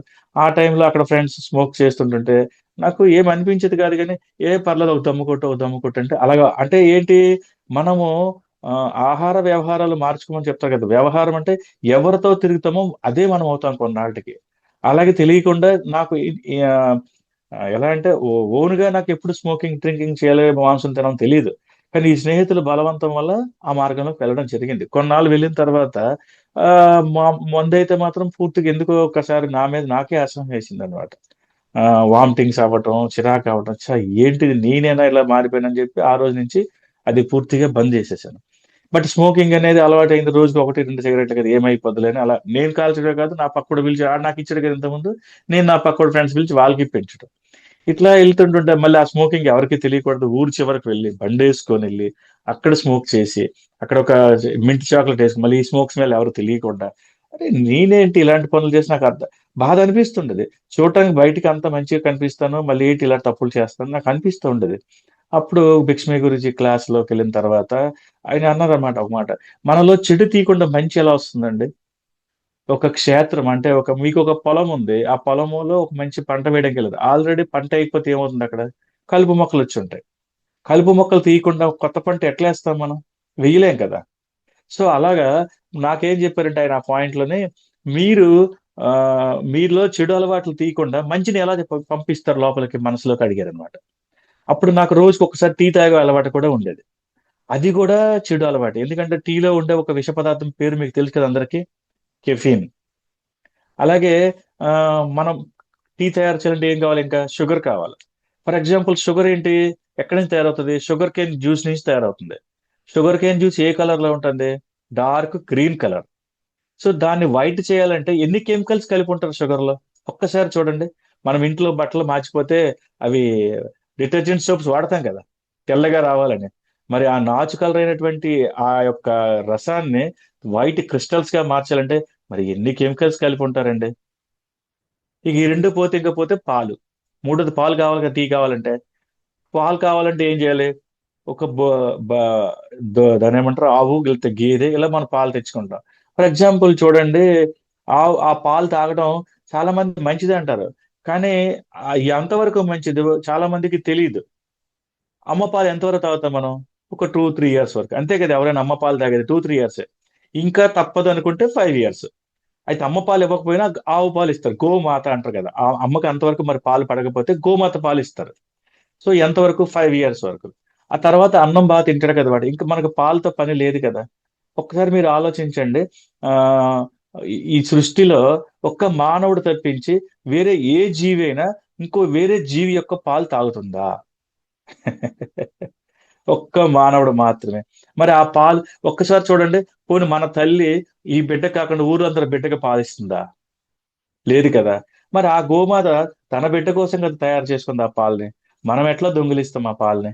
ఒక్కసారి ఆలోచించండి. మనకి గోమయము, గోమూత్రంతో మనకవసరం. ఆ పాలతో మనకవసరం లేదు. కానీ మనకు మనం సృష్టించుకున్నాం. ఎందువల్ల? ఆరోగ్యం, ఆరోగ్యం అని. ఫర్ ఎగ్జాంపుల్ ఆవు దూడ 1 ఇయర్ దూడ ఎంత ఎంత ఎత్తు ఎదుగుతదో చూడండి ఒకసారి. ఆ పాలు తాగిన ఆవు దూడ ఎంత ఎత్తు ఎదుగుతుందో చూడండి ఒకసారి మీరు. అంటే చాలా దృఢంగా అప్పటికే 1 ఇయర్‌కి చాలా బాగా ఎదిగేస్తది. 2 ఇయర్స్‌కి, 3 ఇయర్స్‌కి చూడండి. ఆ తర్వాత ఇంకా పాలు తాగుతుందా? మరి ఆ దూడే పాలు తాగట్లేదు. ఆళ్ళ అమ్మలా గడ్డి తింటుంది. మనం ఎందుకండి ఆ పాలు తాగుతాం అసలు తెలియకుండాను? ఆ దూడ ఎలా ఎదిగిందో మనం గూడా అంతే ఎత్తు ఎదిగిపోతుంటాం తెలియకుండా. అంటే ఒబెసిటీ వస్తుంది. ఎందుకు వస్తుందంటే, ఇది మాకు భిక్షమయ్య గురూజీ గారు ఆయన జువాలజీ లెక్చరర్ అన్నమాట. దానివల్ల మానవ శరీరం మొత్తం మీద ఆయనకి ఫుల్‌గా దాని గురించి పూర్తిగా అవగాహన ఉంది. దాని మీద ఏం చెప్పారంటే, నాన్న 5 ఇయర్స్ వరకే మనకి పాలుని అరిగించుకునే లాక్టోజిన్ అనే ఒక ఎంజైమ్ ఉత్పత్తవుతుంది. ఆ తర్వాత ఉత్పత్తి కాదు. అది ఒబెసిటీగా మారుతుంది నాన్న అని చెప్పారన్నమాట. అయ్య బాబోయ్! ఇంతుందా అని అప్పుడు ఫస్ట్ గురువుగారి క్లాస్ వినడం, బయటికి రావడం, మరి ఇంట్లో టీ బంద్. నేను తాగను. మీరెవరైనా తాగితే మీ కర్మ. నేను చెప్పాను. ఇప్పుడు మీకెలా అయితే చెప్పానో వారందరికి కూడా అట్లనే చెప్పాను. బట్ ఇదంటారు కదా! శంకువులో పోస్తే గాని తీర్థం కాదన్నట్టు గురువు నోట్లో వస్తే గాని మాట కాదు కదా! వాళ్ళ గురువుల దగ్గరికి ఇంకా వెళ్ళలేదు. సో, వాళ్ళు మానలేకపోయారు. బట్ నేనైతే బంద్ అంతే. ఖచ్చితంగా బంద్. మళ్ళీ ఎప్పుడైనా టీ తాగొచ్చు. ఎలా తాగాలి? Without caffeine, without sugar. అరే మరి ఈ 3 లేకుండా టీ ఎలా అవుతుందండి? ఎందుకు అవ్వదండి? మనకు తెలీదంతే. గ్రీన్ టీ ఎలా తయారవుతుందండి? ఒక తులసాకు 4, 5 తులసాకులు తెచ్చుకొని నీటిలో పెట్టుకొని తులసాకు బాగా మరిగించిన తర్వాత దాన్ని వడకట్టేసి, తీసేసి ఆ గ్లాస్‌లో ఒక చెంచా తేనె, ఒక నిమ్మకాయ పిండుకొని అది తాగితే తులసి టీ అంటారండి. ఎంత అద్భుతం అంటే, ఎంత ఆరోగ్యం అంటే, అలాగే పుదీనా ఆకులతో చేసుకోవచ్చు. అలాగే జామాకులతో చేసుకోవచ్చు. వామాకులతో ఇలా రకరకాలుగా మనకి తెలిసిన ఇన్ని పదార్థాలు ఉన్నా కూడా ఇవన్నీ ప్రకృతి ఇచ్చిన మనకు పదార్థాలు. వీటిని తీసుకోకుండా ప్రకృతికి అంటే ఆ షుగర్ అనేది మనకు ఫస్ట్ తెలీదు. తర్వాత ఈ మన ఎవరు బ్రిటిష్ వాళ్ళొచ్చి వాళ్ళేటువంటి పంటలన్నీ ఇచ్చి మనకి ఇలాగ మనందరిని నాశనం చేశారు గానీ, నిజంగా తెల్లని విష పదార్థం ఏదైనా ఉందంటే ముఖ్యంగా పంచదారేనండి. మనకు తెలియక స్వీట్స్ అని, అవని, ఇవని రంగు రంగులు వేసేసి ఏవేవో జీడిపప్పులు పైన పెట్టి అవి మనం తినేస్తున్నాం గానీ, నిజంగా అనారోగ్యానికి హేతువులు. ఏ రోజైతే ఇది నేర్చుకున్నానో అప్పుడు గురువు గారి మీద నాకు మంచి ఒక నమ్మకం కలిగింది భిక్షమయ్య గురు. అలాగే అన్ని క్లాసులకు వెళ్ళడం జరిగింది. అలాగే ఇప్పుడు పత్రిజీ గారి దగ్గర ఎక్కడ చేతి విజ్ఞానం క్లాసులు అవ్వచ్చు, డాక్టర్ జీకే గారు అని చెప్పేసి వైజాగ్ లో ఉంటారు, తెలుసు కదా మీకు అందరికీ. స్పిరిచువల్ టాబ్లెట్స్ మన ఆ, పిరమిడ్ సంస్థలోనే అదొక వింగ్ అన్నమాట. చేతి విజ్ఞానం బాలకృష్ణ గారు, ఆ, జీకే గారు అంటే డాక్టర్ జీకే గోపాలకృష్ణ ఆయన పేరు, ఎండి డాక్టర్. ఆయన ఇందులోకి వచ్చి స్పిరిచువల్ టాబ్లెట్స్ అని చెప్పేసి, టాబ్లెట్స్ అంటే అందరూ మనం మింగే టాబ్లెట్స్ అనుకుంటాం, కాదు ఆధ్యాత్మిక గుళికలు అని చెప్పేసి, ఏ జబ్బు ఎందుకు వస్తుందో కారణాన్ని చూపించి మూల కారణం తీయకపోతే మీకు ఆ జబ్బు ఎట్లా తగ్గుతుంది, మరి మూల కారణం పోవాలి అంటే ఏం చేయాలని చెప్పి అక్కడ మనకు కొన్ని పుస్తకాలు సజెస్ట్ చేస్తారు. ఎవరికి వచ్చిన ప్రాబ్లం బట్టి, హెల్త్ ప్రాబ్లమా, వెల్త్ ప్రాబ్లమా, ఏదో ఒక సమస్య వస్తాం కదా, సామాజిక భార్యాభర్తల గొడవలు, ఇలాగ అందరికీ కూడా ధ్యానాన్ని ఎక్కువసేపు చేయించి వాళ్ళ చేత, అలాగే కొన్ని పద్యాలు కొన్ని శ్లోకాలు నేర్పించి వారిని ఆ విధంగా మార్గం ఆధ్యాత్మికంగా ఉన్నతంగా తీసుకెళ్ళడానికి జీకే గారు వాళ్ళ టీం అనేది చాలా అద్భుతంగా పనిచేస్తున్నారు. మానస సరోవరం అని చెప్పేసి విజయవాడలో రామరెడ్డి గారు కట్టించారు, మీ అందరికీ తెలిసే ఉంటుంది. విజయవాడలో తాడేపల్లి అని చెప్పేసి అమరావతి కట్ట దగ్గర ఆ పిరమిడ్ లో కూడా మనకి 11 days కోర్స్ పెట్టారు. L1 కోర్స్ అని జీకే సార్, అక్కడికి కూడా వెళ్ళి అక్కడ జ్ఞానం కూడా తీసుకున్నాం. ఆ L1 కోర్సు చేసిన తర్వాత మా అందరికీ చెప్పారు, మీరు అందరూ కూడా ఈ రోజు నుంచి స్పిరిచువల్ డాక్టర్స్. 11 days మాకు కోర్స్ ఇచ్చారు, చాలా అద్భుతం. రోజుకి ఒక మాస్టర్ వచ్చి వారి యొక్క అనుభవాలు, ఇప్పుడు నేను మీకు ఎలా అయితే చెప్తానో వారందరూ కూడా, నాకు ఒక చిన్న నడునొప్పే, వారైతే క్యాన్సర్ డాక్టర్ చచ్చిపోతామని చెప్పిన తర్వాత కూడా వాళ్ళు ఈ రోజు బతకడం చూపించడమే కాకుండా ఎంతో మందికి క్యాన్సర్ తగ్గడానికి మన పిరమిడ్ మాస్టర్స్ ఎంత కష్టపడుతున్నారో నేను ఆ రోజు చూశాను. నేను పెద్ద పెద్ద ఏజ్ 60లు 65లు కూడా వచ్చారు చాలా మంది. నిజంగా వాళ్ళందరినీ చూసి నిజంగా నేను ఎంత చిన్న వయసులో కూడా నేను ఏమీ చేయకపోతే ఎట్లా అని నాకు అనిపిస్తుంటది ఎప్పుడు కూడాను. అలాగే అందుకే నాకు తెలిసినంత వరకు ఫ్రెండ్స్ కానీ ఫ్యామిలీ కానీ ఎప్పుడు ఎక్కడ అవకాశం దొరికిన క్లాసులకి వెళ్ళి క్లాసులు చెప్తూ, మన మేడ మీద తీసుకొచ్చి మెడిటేషన్ నేర్పిస్తూ, యోగా నేర్పిస్తూ, చెప్పాను కదా భిక్షమయ్య గురించి చెప్పారు, వచ్చి పోవడం కాదు, చచ్చి పోవడం కాదు, ఏదో ఒకటి ఇచ్చి పోవాలి ఈ భూమి మీదకి వచ్చినప్పుడు. ఇది పదే పదే గుర్తుంచుకోండి. మన మనిషి ఇప్పుడు చూస్తాం బయట ఎన్నో కుక్కలు నక్కలు పందులు కనిపిస్తూ ఉంటాయి అన్నమాట. అవన్నీ కూడా మనం చూస్తున్నాం కదా, అవి పుడుతున్నాయి, అవి మనలాగే నిద్రపోతున్నాయి, వాటికి మైథునం ఉంది, వాటికి పిల్లలు ఉన్నారు. మనము కూడా అట్లానే చనిపోతే మనకి వాటికి తేడా ఏముందండి? ఒక్కసారి ఆలోచించండి మనసు పెట్టి. సో కాబట్టి ప్రతి ఒక్కరం కూడా మన స్వార్థంతో ఇక్కడ రావచ్చు గాక, కానీ స్వార్థం మనకి ఏదైతే హెల్ప్ పొందామో, హెల్ప్ పొందకపోతే అది సరైన మార్గంలో మనం లేకపోతే పొందలేదు అవుతుంది. కానీ మనం సరైన మార్గంలో ధ్యానం చేసి సరైన సాధన చేసిన తర్వాత సజ్జన సాంగత్యం, స్వాధ్యాయము, సేవ, అన్నిటికన్నా ముఖ్యం సేవ. ఆ సేవలో కూడా 3 సేవలు ఉంటాయి, మీకు ఎంతమంది కూడా చెప్పాను: సామాజిక సేవ, ఆధ్యాత్మిక సేవ, ఆధ్యాత్మిక శాస్త్ర సేవ. ఆ, ఇప్పుడు సామాజిక సేవ అంటే మనం అనాథాశ్రమాలు, వృద్ధాశ్రమాలు, లేకపోతే పేదవాళ్ళకి మన దగ్గర ఏదైనా మిగిలిన బట్టలు, ఆహారము, లేకపోతే ఏదో డబ్బులు, ఫీజులు, ఇట్లా ఏదో మనం హెల్ప్ చేయొచ్చు. బట్ వాళ్ళకి ఎన్నాళ్ళు గుర్తుంటది?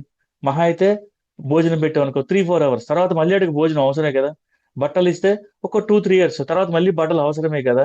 కానీ ఏమి చేస్తే ఇంకేం చేయవలసిన అవసరం లేదో, అది రియల్ స్పిరిచువాలిటీ అంటే అదే అనమాట. తర్వాత ఆధ్యాత్మిక సేవ చూసుకుంటే, గుడి కట్టిస్తున్నాము, లేకపోతే గుడిలో ఏదో కళ్యాణం అవుతుంది, లేదా ఒక పట్టాభిషేకం అవుతుంది, లేకపోతే ఏదైనా ప్రత్యేక పూజలు జరుగుతుంటాయి కదా, తెలుసు కదా మీకు, మన ముక్కోటి ఏకాదశి జరిగింది. ఇలాగ ఆధ్యాత్మిక సేవలో కూడా మనం భాగంగా పంచుకొని అక్కడ కొన్నాళ్ళు డబ్బులు ఇస్తాం. ఎప్పుడైతే మనం కొంతమంది సామాజిక డబ్బులు ఇచ్చినప్పుడు వాడు ఎవడో మందు కొట్టినా, తాగేసినా, లేకపోతే స్మోకింగ్ చేసినా, గంజాయి తీసుకున్నా, వాడు ఆ ఇంపాక్ట్ వాడు భార్య దగ్గరికి వెళ్ళి భార్య మీద చూపించాడు అనుకోండి ఒకవేళ, ఆ చెడు కర్మ ఫలంలో మనకు కూడా భాగం ఉంటుందట. చూసారా? ఆ ఇప్పుడు నేను కత్తి మీకు ఇచ్చాను, మీరు పొడవండి ఎవరికో చెప్పాను, మరి నాకు ఆ కర్మలో భాగం లేదా అండి? అర్థమవుతుందా? ఆ కత్తి ఇస్తే కత్తిని దేనికి వాడుకోవాలి? కూరగాయలు కదుకోవడానికి వాడుకోవాలా? మీరు ఎవరైనా పేక్ కోర్చారు అనుకో, కొయ్యి పర్లేదు అన్నాను అనుకో, నేను వెళ్ళి దగ్గరుండి, ఏమవుతుంది అది? ఆ కర్మలు, చెడు కర్మ ఫలం నాకు అంటుతుంది కదా.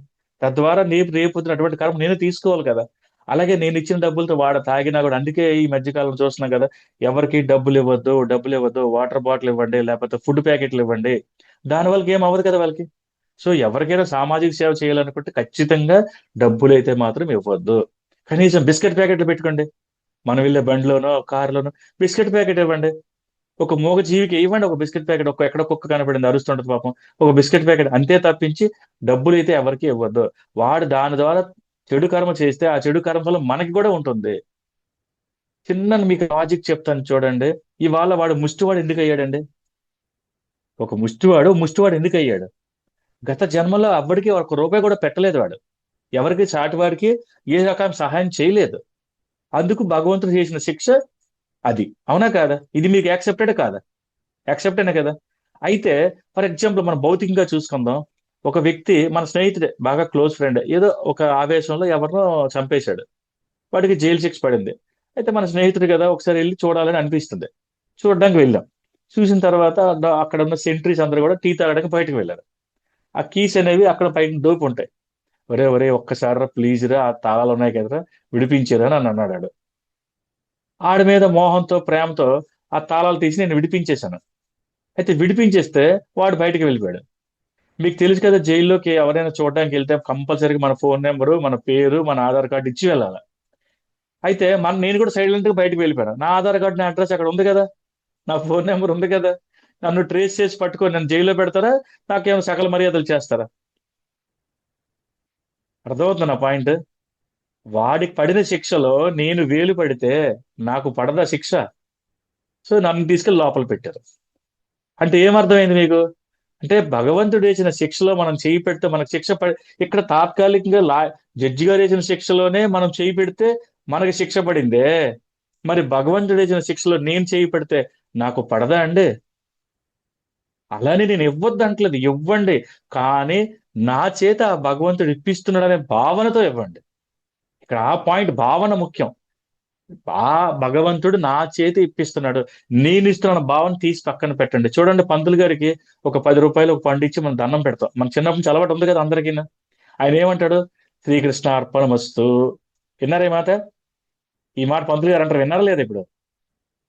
తర్వాత దీవిస్తారు ఏమని? సకల అభీష్ట సిద్ధిరస్తు, మనోవాంఛ ఫల సిద్ధిరస్తు అంటారా లేదా? అంటే ఏంటి?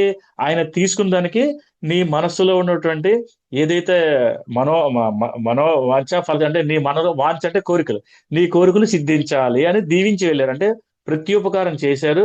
అట్ ది సేమ్ టైం అది తీసుకున్న డబ్బు నువ్వు నాకు ఇవ్వట్లేదు నాయన, ఆ కృష్ణుడికి సమర్పిస్తున్నావు నాయన, ఆయన భావంతో ఆయన తీసుకున్నాడు. అంటే మన ఇద్దరికి అక్కడ అప్పు లేదనమాట.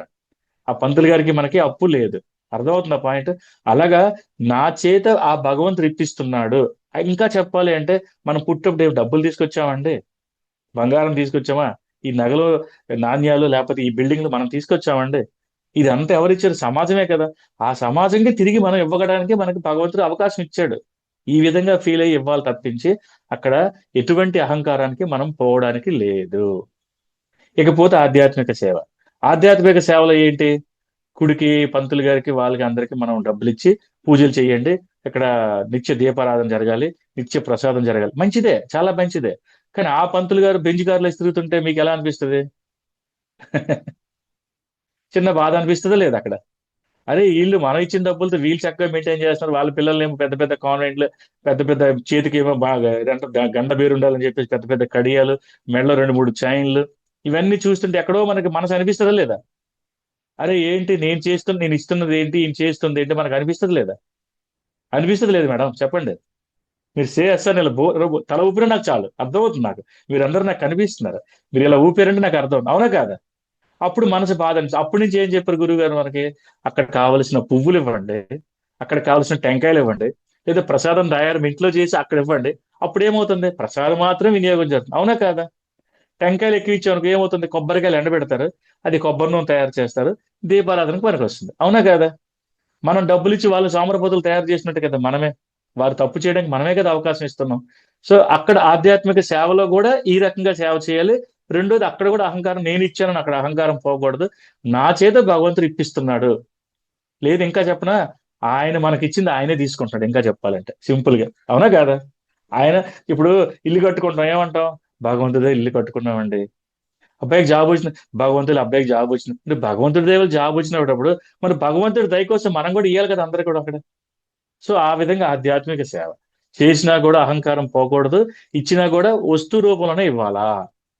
ఇకపోతే ఇంకో సేవ ఉంది, ఇంకా ఇంత చెప్పుకున్నాం కదా, ఏంటది? ఆధ్యాత్మిక శాస్త్ర సేవ. మేడం సారీ మేడం, టైం అయిపోయింది. పర్వాలేదు, టైం ఉంది కదా మేడం, సారీ, 7:30 కదా? ఓకే ఓకే, మర్చిపోయింది, 6:30 సెవెన్ టు 7:30 ఫిఫ్టీన్ కదా, వరకు ఓకే. మన class okay madam, okay seven madam, fifteen ఇంకొక 10 వరకు నిమిషాలు క్లాస్ ఉంది. పెట్టుకుందాము sir. Okay sir, okay madam, thank you madam. Okay sir. అయితే ఎప్పుడైతే ఆధ్యాత్మిక శాస్త్ర సేవ అనేది మనకి ఎవరికైనా పేరు విన్నాం ఎంతవరకు? వినలే, తెలియదు మనకి, తెలియదు కూడా. ప్రసంగాలు మనం మన గరికపాటి వారు అవ్వచ్చు, చాగంటి వారు అవ్వచ్చు, శ్యామవేదం షణ్ముఖ శర్మ అవ్వచ్చు, ఇక ఎంతో మంది ఇక్కడ భిక్షమయ్య గారు, పత్రిజీ గారు, ఇలా ఎంతో మంది స్పీచ్లు ఇస్తుంటుంటే మనం ఏమనుకున్నాం, అది ఏంటో చెప్తున్నారో ఏదో అనుకున్నాం ఫస్ట్ ఈ మార్గం రాకముందు. కానీ నిజంగా ఈ మార్గం కానీ మన జీవితంలోకి రాకపోయి ఉంటే మాత్రం ఎంత నష్టపోయేవో తెలుసా మీకు? ఈ శాస్త్రం అనేది, అంటే శాస్త్రం అంటే సైన్స్ అండి. ఈ స్పిరిచువల్ సైన్స్ అనేది మన జీవితంలో రాకపోయి ఉంటే, ఆధ్యాత్మిక శాస్త్రం రాకపోయి ఉంటే ఎంత నష్టపోతామంటే, ఈ రోజు నేను యోగా గురువు దగ్గరికి వెళ్ళబట్టే కదా మా మేడ మీద ఒక యోగా సెంటర్ కట్టాలని నాకు ఆలోచన కలిగింది. నేను పిరమిడ్ తిరగబట్టే కదా మేడ మీద పిరమిడ్ కట్టాలని నాకు ఆలోచన కలిగింది. అంటే ఏమర్థం అవుతుందంటే నాకు, ఓహో, ఈ మార్గంలోకి వెళ్ళబట్టే కదా నేను ఎంత సేవ చేయడానికి ఇష్టపడుతున్నా. లేకపోతే గుడికి వెళ్తే నా ఇంట్లో గుడి కట్టేస్తానండి? నేను బడికి వెళ్ళి ఎన్నోసార్లు మా ఇంట్లో బడి కట్టానా అండి? లేదు కదా, కట్టలేదు కదా, కట్టించలేకపోయాను కదా. కానీ ఎప్పుడైతే నేను యోగా సెంటర్ భిక్షమే గురూజీ ఆశ్రమంకి వెళ్ళానో, పత్రిజీ గారి పిరమిడ్లకు వెళ్ళానో, మేడ మీద ఒక యోగా సెంటర్, దానిపైన ఒక పిరమిడ్ కట్టడానికి ఆలోచన కలిగింది. అక్కడితో ఆగిపోయినా? ప్రతి పౌర్ణమికి, అమావాస్యకి, లేదంటే ఏదో ఒక సందర్భంలో గురువులు సాలువులు వస్తున్నారండి, లేదా నేను ప్రత్యేకించి నాకు అనిపిస్తే, నాకు ఈ రోజు ఫ్రీగా ఉన్నాను, ఒక గురువు గారిని పిలుద్దామని క్లాస్ పెట్టించి మా ఫ్రెండ్స్ అందరం కలిసి ఆ క్లాస్ ని ఒక కండక్ట్ చేసి ఒక 200 300 మందిని తీసుకొచ్చి క్లాస్ చెప్తున్నాం. ఈ రోజు నిజంగా నేను చెప్తున్నానండి. అంటే నా, అంటే చెప్పారు కదా ధ్యాన అనుభవాలు అని చెప్పారు కదా మేడం ఇందాక. సో నా అనుభవం మీకు చెప్తున్నాను. ఎంతమందో ఇప్పుడు ఫ్యామిలీస్, మా కుటుంబం మా మేడ మీదకి వచ్చి ఆ క్లాసులు విని మా దగ్గర చిన్న చిన్న సమస్యలు, ఆరోగ్య సమస్యలు, లేకపోతే భార్యాభర్తల మధ్య ఉండే చిన్న చిన్న ఉంటాయి కదా గొడవలుగా, ఏవో ఒకటి ఉంటాయి కదండి. అవన్నీ కూడా వాళ్ళు ఈ రోజు చక్కగా సరి చేసుకొని ఇవాళ ఫ్యామిలీస్ తో వాళ్ళు మా ఇంటికి వస్తుంటుంటే నిజంగా ఎంత ఆనందమో ఆనందం అండి. ఒకప్పుడు మామూలు స్నేహితులు, ఇవాళ మన ఆత్మ మిత్రులు, అందరూ కూడా ఆత్మ బంధువులు అయిపోయారు అనమాట నాకు. సో వయసుతో సంబంధం, అన్నయ్య అన్నయ్య అని కూడా అందరూ వచ్చి, అమ్మ చెప్పండి అమ్మా అంటే, అన్నయ్య ఇలా ఉందమ్మా ఇలా. ఏం కాదమ్మా, మెడిటేషన్ చేయండి అమ్మా. ఇవాళ నా భర్త నన్ను ఇబ్బంది పెడుతుంది. ఓకే, నా భర్త ఇబ్బంది పెడుతున్నాడు అంటే గతంలో నేను ఆయనకి భర్తనే, నేను అప్పుడు ఇబ్బంది పెట్టాను. ఇది మీరు తెలుసుకోండి ముందు. లేదు, నా భార్య నాకు ఇబ్బంది పెట్టింది, గతంలో నేను ఆవిడికి భార్యని, అప్పుడు నేను ఆవిడని ఇబ్బంది పెట్టాను, ఈ రోజు నేను ఇబ్బంది పడుతున్నాను. ఇది ముందు మీరు యాక్సెప్ట్ చేస్తే ఏమవుతుందంటే, ముందు వారిని క్షమిస్తారు. క్షమాపణ ఎప్పుడైతే మనము అడగాలి, క్షమిస్తే దేవుడు, క్షమాపణ అడిగితే మానవుడు. సో మనం క్షమించేద్దాం ఆ భర్తని, ఆ భార్యని. ఇలా నాకు తెలిసిన జ్ఞానాన్ని కొద్ది కొద్దిగా వాళ్ళకి ఇంజెక్ట్ చేస్తుంటే, ఇంట్లోకి వెళ్ళి వీళ్ళు తిరిగి క్షమించి నేను ఇంకా చెప్తాను, ఎవరైనా మిమ్మల్ని ద్వేషిస్తున్నారంటే మీరు వారిని ద్వేషించొద్దు, ప్రేమించండి. ఇంకా ఎక్కువగా ప్రేమించండి. అప్పుడు ఏమవుతుందండి? ఇంకెక్కువగా ప్రేమిస్తే ఏమవుతుంది? ఒక కుక్కే బౌ బౌ బౌ అంటది, దగ్గరికి వెళ్తే దాన్ని ఇలా నిమిరేమనుకో, ఏం చేస్తది? ఊ ఊ వరకు మన కాళ్ళ దగ్గర కూర్చుంటది. అంటే దాని ప్రేమతో ఒక్కసారి ఇలా లాలం చేసరికి ఎంత చక్కగా ఉంటది. ఒక ఆవు దగ్గరికి ఇద్దరు ఇలా ఇలా అంటుంటది, ఏమో దానికి ఏం చేస్తారని. దానికి ఇలా గంగడోల మీద ఇలా అనండి ఒకసారి, ఏమంటది అది? దగ్గర అలా ప్రశాంతంగా కూర్చుంటది. అంటే మన బ- జంతువులే అర్థం చేసుకుంటే మనుషులు అర్థం చేసుకోరా అండి? ఒక్కసారి ప్రేమతత్వాన్ని చూపించండి. మనకి ఆత్మపరంగా ఎదగడం అంటే ఏమీ లేదండి. ప్రేమతత్వం, సేవాతత్వం, ఐకమత్యం, ఈ మూడు మనం ఐకమత్యం. అందరినీ నేను ఆడు అలాంటోడు, వీడు ఇలాంటోడు, వాడు అలా చేస్తాడు, వీడు ఇలా చేస్తాడు, మనం పదే పదే అంటూ ఉంటాం కదా అండి. మరి మనలో తప్పులు లేవా అండి? ఒక్కసారి చెక్ చేసుకోండి. ధ్యానం అంటే ఏంటి అనుకున్నారండి? చూడండి, మీ అమ్మా నాన్నతో ఒక రోజు మాట్లాడి ఫోన్ చేయకపోతే మీ అమ్మా నాన్న మీ మీద అలుగుతారు, అవునా కదా? మీ భార్య పిల్లలు కూడా ఒక్కోసారి మాట్లాడకపోతే వారు అలుగుతారు. మరి మీలో ఉన్న ఆత్మతో ఎప్పుడు మాట్లాడుతున్నారండి మీరు? మిమ్మల్ని నడిపించేది, సకల సృష్టిని చూపించేది, మాట్లాడించేది, వినిపించేది మరి ఎవరండి? వినబడట్లేదు అంటే మరి ఆ ఆర్గాన్ పని చేయనట్టే కదా. మరి అది పని చేయలేదు అంటే దానికి సంబంధించినటువంటి ఏదో నరాలు కట్ అయినాయి కదా. అంటే అది పని చేయనంత వరకు ఆ యొక్క అవయవాన్ని మనము ప్రేమించలేదు, అందుకే అది మీకు దూరం చేసిందండి. ఒక వ్యక్తి మిమ్మల్ని ద్వేషిస్తున్నాడంటే ఆ వ్యక్తిని మీరు ప్రేమించలేదండి. ప్రేమించి చూడండి, ఆ ప్రేమ ఏంటో, ఆ ప్రేమ రివర్స్ గా మీరు ప్రేమ పొందుతారండి. బ్యాంకులో డబ్బులు వేసాము, డబ్బులు తీసుకుంటాం. బ్యాంకులో డబ్బు వాడేమో, డబ్బు అడుగుతారు కదండి వాళ్ళు కూడా మనల్ని. అడుగుతారు, అడగరా? ఇంతకుముందు వారు ప్రేమను పొందాము, కానీ ఇప్పుడు మన ప్రేమను ఇవ్వలేదు. కాబట్టి వారు మనకు కాసేపు ద్వేషిస్తారు. కానీ ఎక్కువగా ప్రేమించండి, ఖచ్చితంగా వారు మళ్ళీ మళ్ళీ మళ్ళీ మిమ్మల్ని ప్రేమిస్తూ ఉంటారు.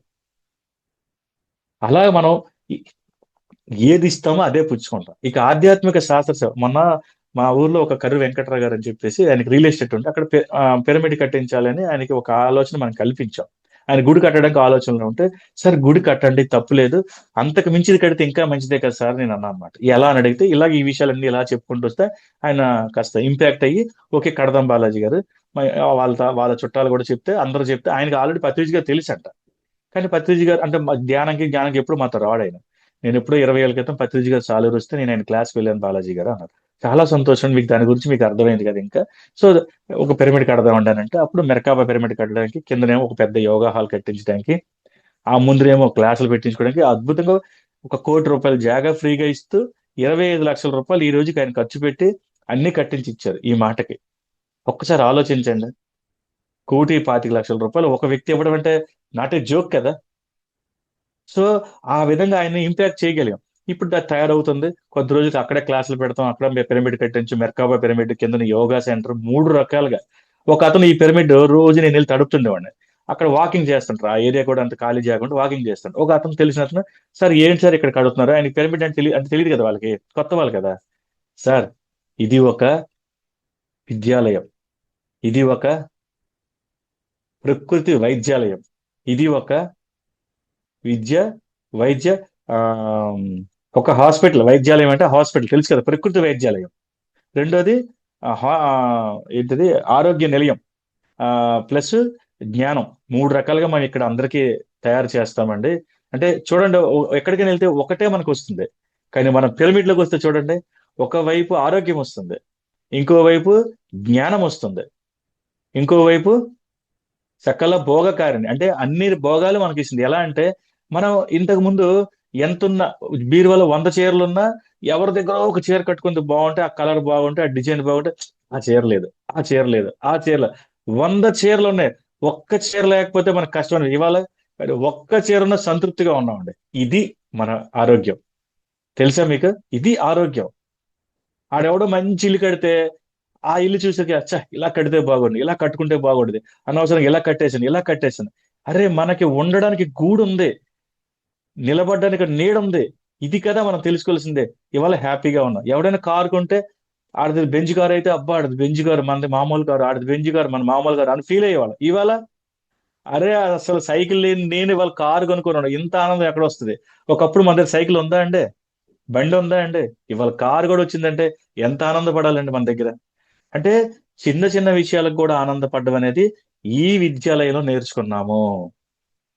సాటి మనిషికి సహాయం చేయాలి, ఈ విద్యాలయంలో నేర్చుకున్నాము. ఉన్న దాంతో సంతృప్తి పడాలి, ఈ విద్యాలయంలో నేర్చుకున్నాము. గురుగారు ఎప్పుడో మాట చెప్తారు, లక్ష్మయ్య గారు, నాన్న లివ్ సింపుల్, థింక్ నోబల్. రాసుకోండి అమ్మా, లివ్ సింపుల్, థింక్ నోబల్. అంటే మీ జీవన విధానం చాలా సింపుల్ గా ఉండాలి.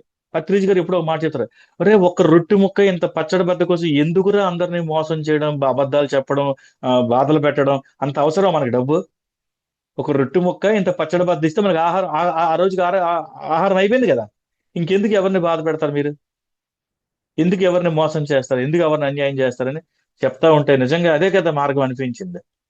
తర్వాత భిక్షమి గురించి ఎప్పుడు చెప్తారు, మళ్ళీ ఇంకొక మంచి మాట, భౌతికవాదపు మత్తు వద్దు, ఆధ్యాత్మిక పిచ్చి వద్దు. భౌతికవాదపు మత్తు అంటే డబ్బు విపరీతంగా సంపాదించాలి, ఏం చేస్తావు? నువ్వు బాగా సంపాదిస్తావు, కూడబెడతావు, నీ కొడుకులు సోమరపోతులే ఉంటారు. అంటే నీ కొడుకులు సోమరపోతులు చేయడం మీ సంపాదన. ఇంకా చెప్పనా, నా కొడుకు ఎంత ఇల్లు ఉండాలి, నా కొడుకు అంత పొలం ఉండాలి, నా కొడుకు ఎంత బంగారం ఉండాలి, ఎంత బ్యాంక్ బ్యాలెన్స్ ఉండాలి, ఇవన్నీ ఇస్తే ఆడెందుకంటే కష్టపడతాడు? అంటే నీ బిడ్డకి నువ్వే మొదటి శత్రువు. అతి ప్రేమ చేసి అమ్మ అది తిను ఇది తిను అని చెప్పి ఊపకాయం పెంచితే ఆవిడ అక్కడ శత్రువు. నా కొడుక్కి అది ఉండాలి ఇది ఉండాలి అన్ని చెప్తాడు, ఇక్కడ ఈడు శత్రువు, తండ్రి. మన ఇద్దరమే శత్రువులు అవుతాం. మనకి మన అమ్మ నాన్నలు ఏమి ఇచ్చారండి? మనం కష్టపడలే, మనం సంపాదించుకోలే, మనం పెళ్ళిళ్ళు చేసుకోలే, మన పిల్లల్ని పెంచలే. వాళ్ళు కష్టపడతారు, వాళ్ళు సంపాదించుకుంటారు, వాళ్ళు పెళ్ళిళ్ళు అన్నీ మనమే చేస్తే వాడేం చేస్తాడు? సోమరిపోతే తిరుగుతాడు. అంటే అందుకే తండ్రికి, కొడుకుకి తండ్రే ముందు బద్ధశత్రువు అట. సో దయచేసి అంత అంత మనం సంపాదన చేసి వాళ్ళు ఆ విధంగా కూర్చోబెట్టి పెడితే మేపితే వాళ్ళు లోకానికి భారం, సమాజానికి భారం, కుటుంబానికి భారం. ఫైనల్ గా ఏమొస్తుంది సార్? మనం ఆ తప్పుడు మార్గం వెళ్ళడానికి మనం ఏం చేస్తాం? దండించడం మొదలు పెడతాం, తిట్టడం మొదలు పెడతాం. రేపు ఏ రాత్రి మనకి ఏం చేస్తాం? తలగడ తీసుకొచ్చి మనం మొఖం మీద గట్టిగా నొక్కుతాడు, సఫా. ఆస్తి అంతా ఆడది. హా, నవ్వుతారేంటి మేడం జ్యోతి మేడం, నిజం మేడం ఇది. సమాజంలో ఇప్పుడు అదే కదా జరుగుతుంది. ఆయన ఎవరు, రైమాండ్స్ ఎవరో బట్టల షాప్ అతను ఏం చేశాడు వాళ్ళ కొడుకులు? డబ్బంతా మంచి మాట్లాడి లాక్కొని వాళ్ళిద్దరిని అనాథాశ్రమం పడేలా. సమాజంలో అదే జరుగుతుంది మేడం. ఎప్పుడైతే ఆధ్యాత్మిక మార్గంలోకి వచ్చామో, ఈ మార్గంలోకి వచ్చిన తర్వాత ఆ, డబ్బు సంపాదన అవసరమే. ఎంత అవసరమో అంత సంపాదించుకుంటే చాలు. అతిగా వస్తే ఏం చేస్తాం ఇంకా మనం? ఇలాంటివి జరుగుతాయి అనమాట. అవునా కాదా కిషోర్ గారు, అవునా కాదు సార్? కిషోర్ గారు, అవునా కాదా? Shreyas sir no. ఇట్లా తలవపండి చాలు. నరసింహులు గారు చెప్పండి సార్ మీరు కూడా. అవునా కాదా? సో ఏ మార్గంలో ఈ ఆధ్యాత్మిక మార్గమే కదా మనకి ఇది నేర్పించింది. లేకపోతే ఇంతకుముందు మనకి ఎలా తెలిసి ఇది? ఏ గుళ్ళో నేర్పించారు? ఏ బడిలో నేర్పించారు? ఏ హాస్పిటల్లో నేర్పించారు చెప్పండి. ఇప్పుడు ఈ మూడు మనకి పిరమిడ్ లో దొరుకుతున్నాయా లేదా? సే సార్ నో, ఇలా తలవపండి చాలు నాకు అంతే. Say sir no. Krishnakumar madam, అవునా కాదు మేడం? అంటే నేనేమంటానంటే, ఈ మూడు ఇచ్చే, ఎస్ వెరీ గుడ్ సార్. ఈ మూడు ఇచ్చే ఏకైక స్థలము మన పిరమిడ్ ఆశ్రమాలు మాత్రమే. మన సద్గురువులు మాత్రమే. మన భిక్షమయ్య గురూజీ, మన పత్రిజీలు మాత్రమే. నిజంగా చెప్తున్నాను సార్, నిజంగా. ఈ నా ప్రాక్టికల్. మేడం ఫస్ట్ నాకు అడిగినప్పుడు ధ్యాన అనుభవాలు చెప్పంటే నాకేంటి ప్రత్యేకించి లేవే. భిక్షమయ్య పత్రిజీ గారు ఎప్పుడో మాట అంటారు. నేను మెడిటేషన్ లో కూర్చుని నాకు ఏ అనుభవాలు రావే. నాకు ఎప్పుడు రాలేదు. ఓ అయితే నేను గురుగారి బాటలో ఉన్నానమాట అనుకునేవాడిని. నాకు అనుభవాలు లేవు, నిజంగా లేవు. ఆ విగ్రహం కనిపించింది, ఇంకేదో కనిపించింది, ఇంకే లోకాలకు వెళ్ళిపోయింది. నిజంగా నాకేం తెలియదు. ధ్యానం చేస్తే ప్రశాంతంగా ఉంటాను, బస్ అదొకటి నాకు అర్థమైంది అంతే. నాకు ఆరోగ్యం ఉన్న ఇంతకు ముందు మీద ఇప్పుడు ఆరోగ్యంగా ఉన్నాను, రెండు. మూడోది, నా యోగా ధ్యానం వల్ల ఎప్పుడు పాజిటివ్గా ఆలోచిస్తాను, మూడు.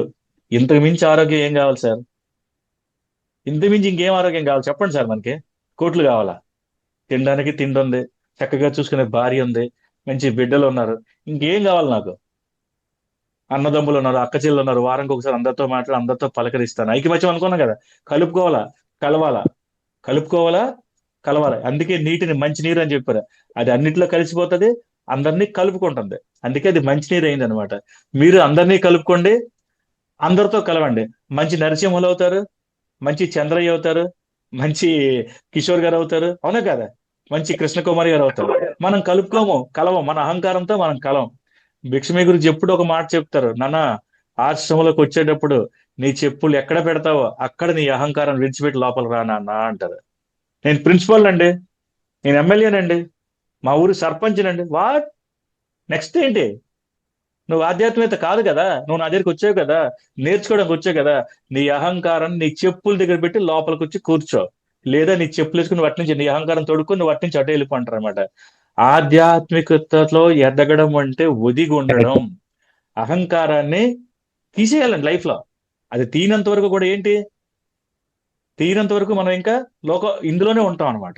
సో ఆ ఇంకా చెప్పడానికి చాలా ఉంది నా దగ్గర, కానీ చెప్పేదానికి సమయం లేదు కాబట్టి నన్ను మన్నించండి. 7:20 అయిపోయింది, టైం చూసుకోలేదు, సారీ. మీకు చాలా పనులు ఉంటాయి కాబట్టి. 7:30 వరకే మన క్లాస్ కాబట్టి 10 నిమిషాల్లో మీకు ఎవరికైనా ఇప్పుడు చెప్పిన సబ్జెక్ట్ లో కానీ ఇంకా ధ్యానంలో ఏ సంబంధించిన విషయాలు నాకు తెలిసినంత వరకు నేను చెప్పగలుగుతాను. తెలియకపోతే తెలుసుకునైనా చెప్తాను తప్ప చెప్పకుండా అయితే మాత్రం ఉండను. నా నెంబర్ మేడం మీకు ఆల్రెడీ పెట్టే ఉంటారు గ్రూప్ లో.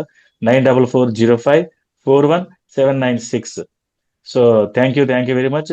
ఇంతటి అద్భుతమైన అవకాశం ఇచ్చినటువంటి మహావతార్ ఫౌండేషన్ వారికి, అలాగే ఆ, ఇందులో ఇన్ని పేర్లు ఉన్నాయి, అందరికీ చెప్పడం కష్టం కాబట్టి పేరు పేరున మీ అందరికి కూడా ధన్యవాదాలు.